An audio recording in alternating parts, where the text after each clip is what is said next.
Party के माननीय राष्ट्रीय प्रवक्ता अधिवक्ता गौरव भाटिया जी आपको संबोधित करेंगे। मेरा विनम्र निवेदन है माननीय गौरव जी से कि आपको संबोधित करें। बहुत बहुत धन्यवाद संजय जी। सभी पत्रकार बंधुओं को हमारा नमस्कार। और ये प्रेस वार्ता जो है बहुत ही महत्वपूर्ण है। अभी सर्वोच्च न्यायालय में आरजी कर मेडिकल कॉलेज में जो हमारी बहन थी उसकी हत्या करी गई, उसके साथ दुराचार हुआ। और आज जब सर्वोच्च न्यायालय में करीब करीब 2 घंटे सुनवाई चली तो मैं ये कहता हूं कि पूरे भारत के लोकतंत्र का सर शर्म से झुक गया। शर्म नहीं आई तो निर्ममता बनर्जी को नहीं आई।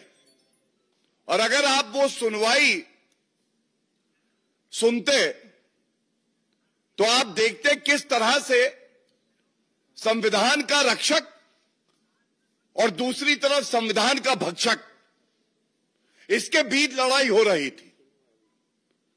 संविधान का रक्षक सर्वोच्च न्यायालय था, भारतीय जनता पार्टी जिसने जमीन पर जो जनता है पश्चिम बंगाल की उसके साथ इंसाफ की लड़ाई लड़ी है।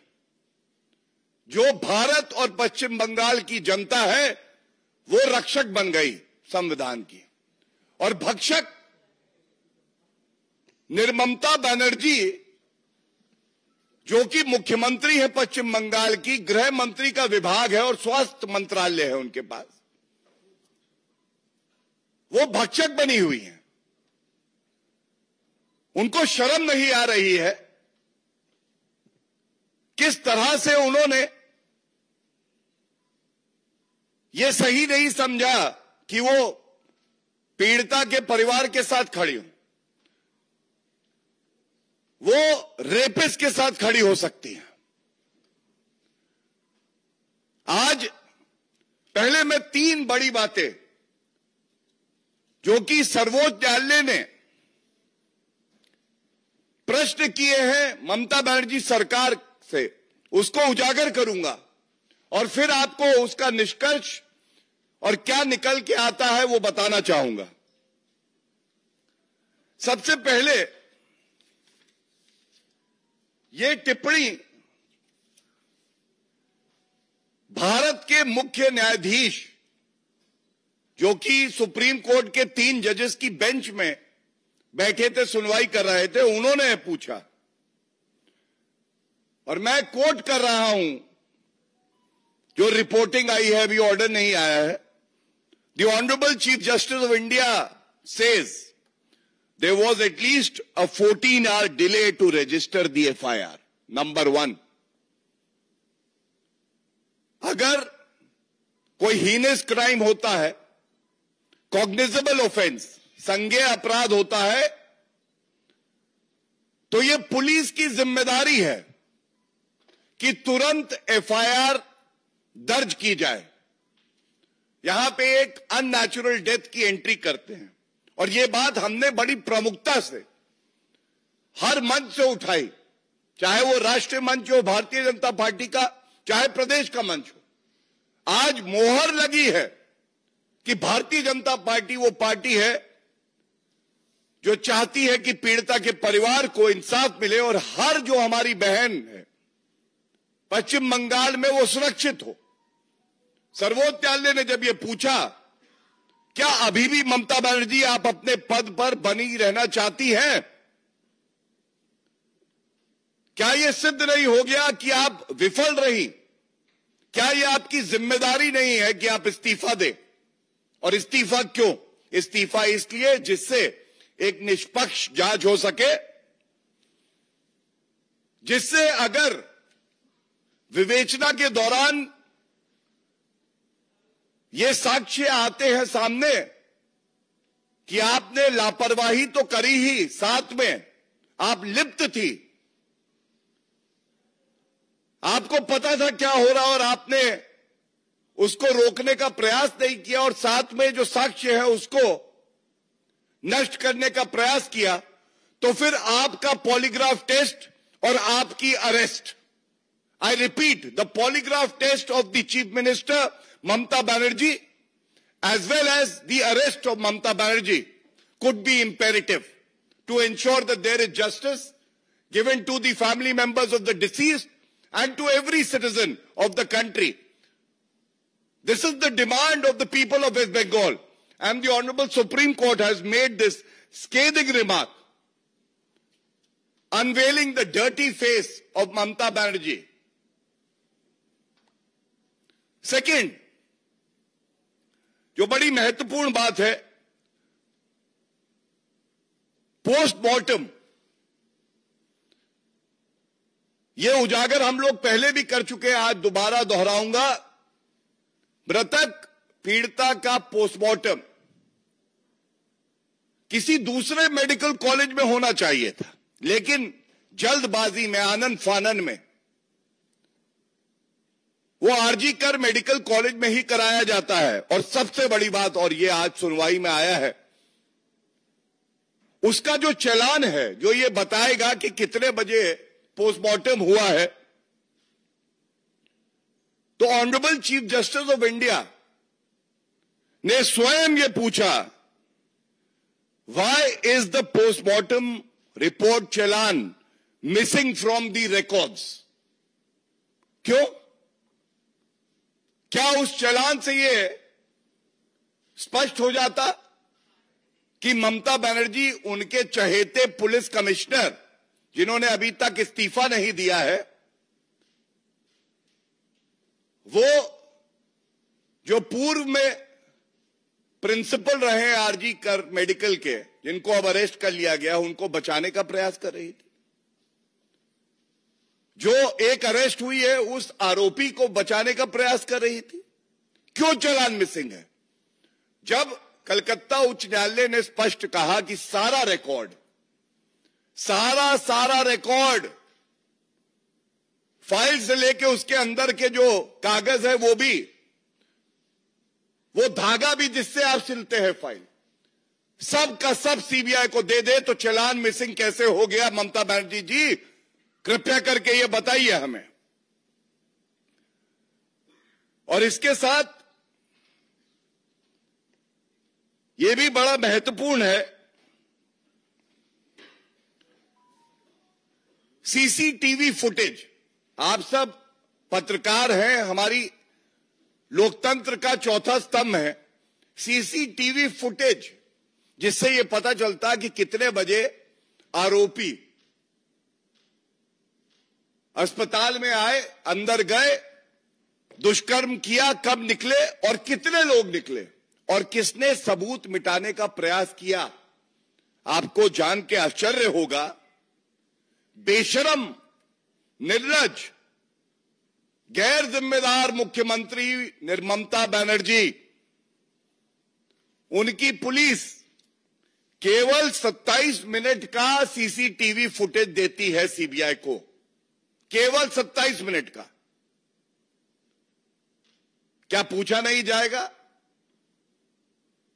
ये जो घटना हुई उससे पहले का, उसके बाद का कई घंटों का सीसीटीवी फुटेज आवश्यक है कि जांच हो सके, निष्पक्ष जांच हो सके। तो 27 मिनट का केवल क्यों दिया गया?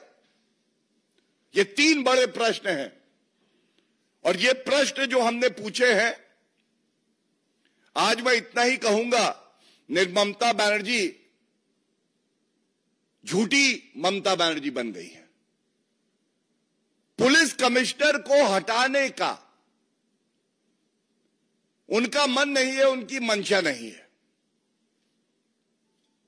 हमने मांग करी है, ममता बनर्जी जी, पहला तो आप तुरंत इस्तीफा दें, दूसरा ऐसे पुलिस कमिश्नर को जो कि पश्चिम बंगाल की महिलाओं को सुरक्षित नहीं रख सकता है, आपको इस्तीफा देना चाहिए या उनको बर्खास्त करिए। तीसरी बड़ी बात है, ममता बनर्जी, अगर आपके पास छुपाने के लिए कुछ नहीं है हम सब चाहते हैं, पश्चिम बंगाल की जनता चाहती है कि आप अपने फोन का पूरा कॉल रिकॉर्ड, पुलिस कमिश्नर का पूरा कॉल रिकॉर्ड, जो प्रिंसिपल एक्स हटाया गया उसका पूरा कॉल रिकॉर्ड सार्वजनिक करिए।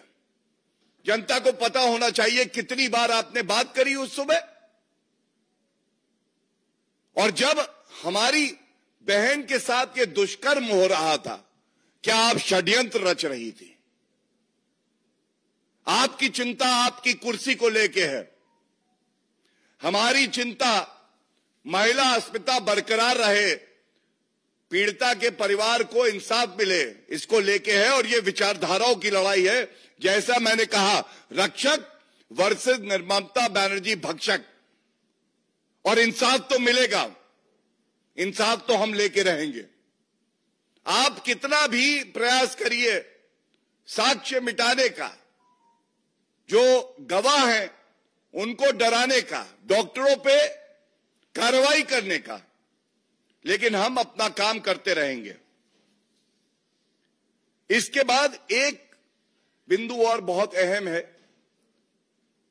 मृतक पीड़िता के माता पिताजी, उन्होंने स्वयं कहा है कि पश्चिम बंगाल की पुलिस ने हम पे दबाव बनाया, और कुछ मीडिया चैनल्स में यह भी आया कि रुपया देकर मामले को रफा दफा करने के लिए कहा।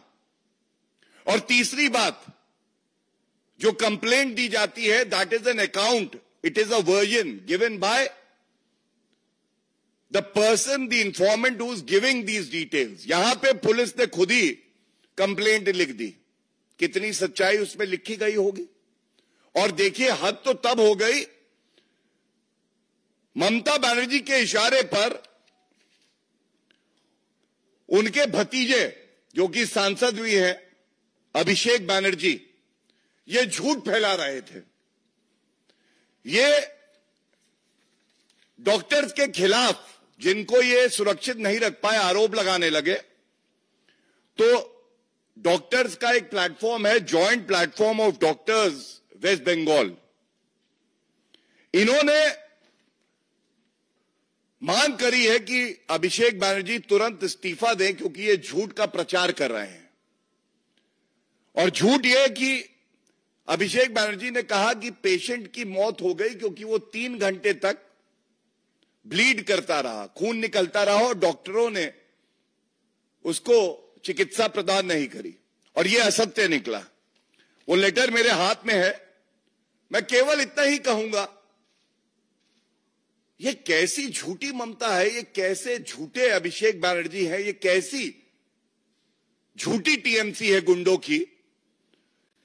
जिन डॉक्टर्स की सुरक्षा आपको करनी थी, आप उनको ही झूठे आरोप लगाकर अरेस्ट कर रहे हैं, उनकी क्रेडिबिलिटी के साथ खिलवाड़ कर रहे हैं।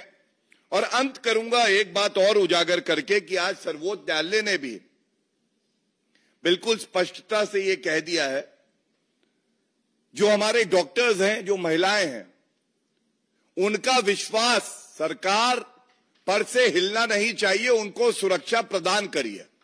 उनकी सुरक्षा की जिम्मेदारी ममता बनर्जी आपकी है, आप क्या करेंगी? ये एक बड़ा सवाल है। ये जो 4 बिंदु सर्वोच्च न्यायालय ने आज सुनवाई के दौरान टिप्पणी करी है, ये जनता की मांग है, और इसीलिए इसको आपके समक्ष हमने रखा है। बहुत बहुत धन्यवाद। कोई प्रश्न हो तो सादर आमंत्रित है। रविकांत राय, टाइम्स नवभारत।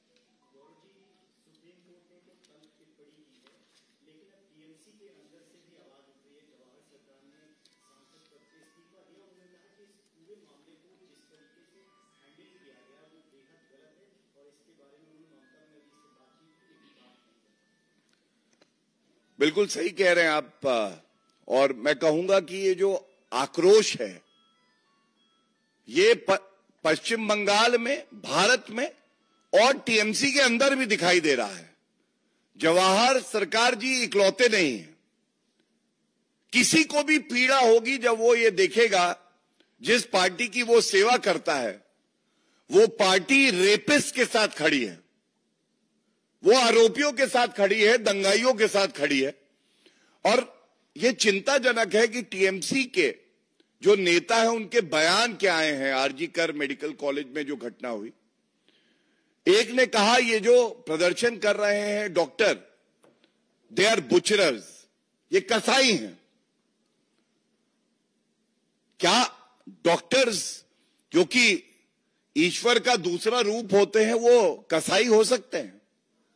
फिर कहा गया कि अगर ममता बनर्जी की कोई बुराई करेगा या प्रदर्शन करेगा तो उसकी उंगली तोड़ देंगे जो उंगली उनकी तरफ उठे। किस तरह का बयान है? और ममता बनर्जी इस पे चुप रहती है। तीसरी प्रतिक्रिया जो आई वो और चिंताजनक है। महिलाएं भारी संख्या में आक्रोशित थी, वो बाहर निकली प्रदर्शन करने, तो टीएमसी के नेता कहते हैं कि ये लड़का लड़की के मिलने का अड्डा बना रखा है, बॉयफ्रेंड गर्लफ्रेंड डेटिंग कर रहे हैं। क्या इस तरह के असंवेदनशील बयान आने चाहिए? और क्या ये बयान बिना ममता बनर्जी की सहमति के आ सकते हैं? और इसीलिए आगे चल के आप देखेंगे इंसाफ की लड़ाई लड़ने के लिए ये टीएमसी टूट फूट जाएगी, बिखर जाएगी, क्योंकि आज ममता बनर्जी प्रतीक बन चुकी हैं गुंडा राज का, अराजकता का। ममता द एनार्किस्ट।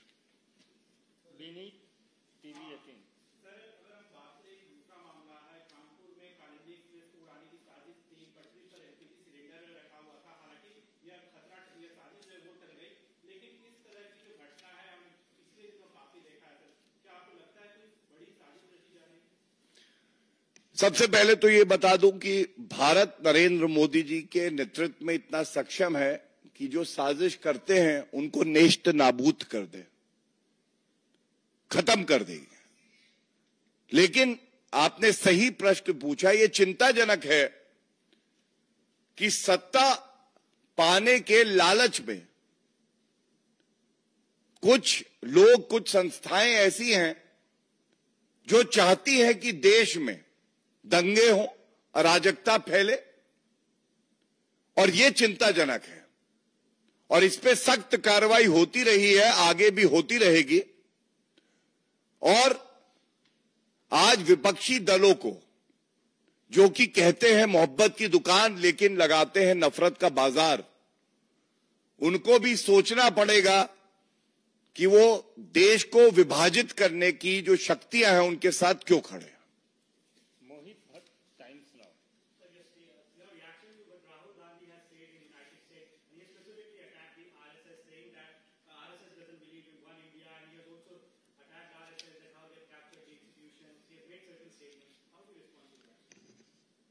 देखिए, राहुल गांधी अपरिपक्व हैं, पार्ट टाइम नेता हैं, ये सब जानते थे। लेकिन लीडर ऑफ ऑपोजिशन बनने के बाद एक बड़ी जिम्मेदारी उनके कंधों पर जनता ने दी।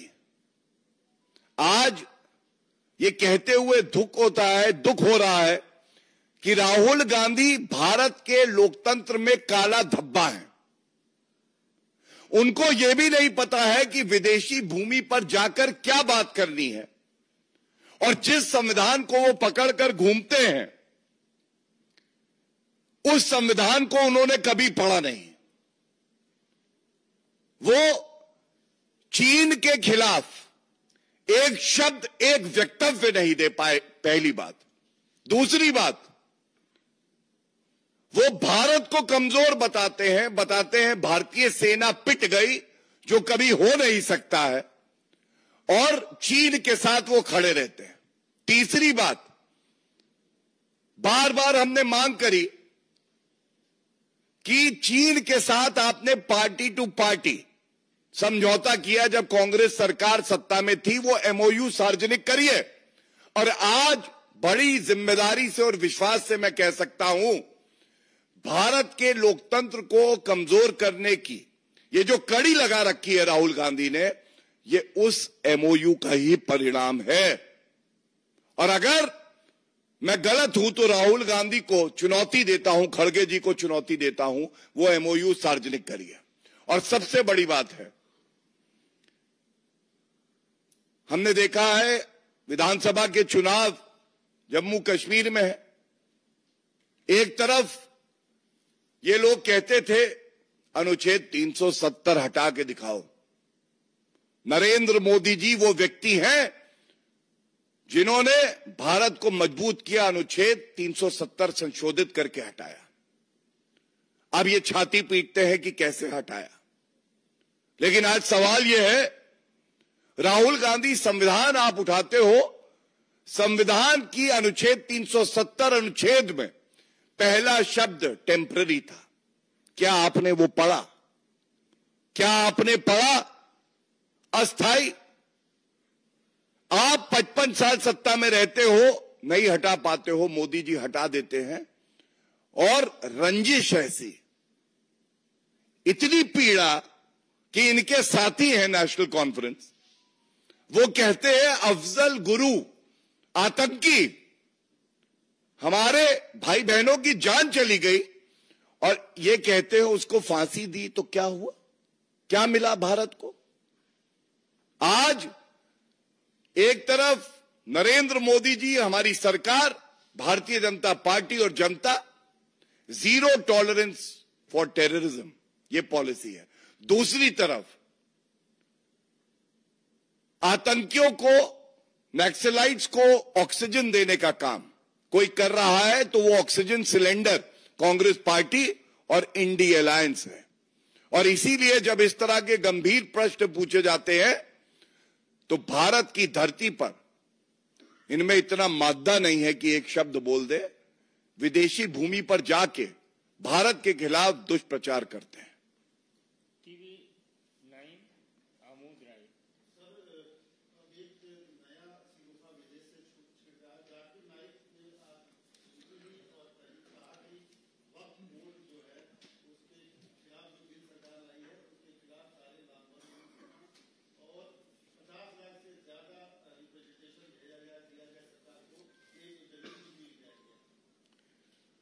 देखिए, टुच्चे जाकिर नायक से इतना ही कहना चाहूंगा, उनकी इतनी औकात और हैसियत नहीं है कि भारत के अंदरूनी मामले पर बोलें, और वो दिन भी दूर नहीं है भारत के खिलाफ जो षड्यंत्र करता है उसको गिरेबान से पकड़कर यहां लाया जाएगा और जेल की सलाखों के पीछे डाला जाएगा।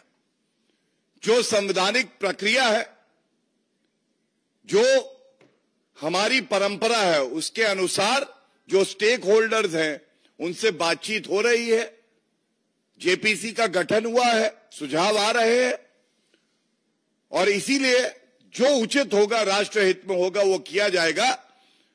इसके जैसे हल्के व्यक्ति को हम गंभीरता से नहीं लेंगे, इनको सजा मिलेगी, इतना जरूर कहूंगा। बहुत बहुत धन्यवाद।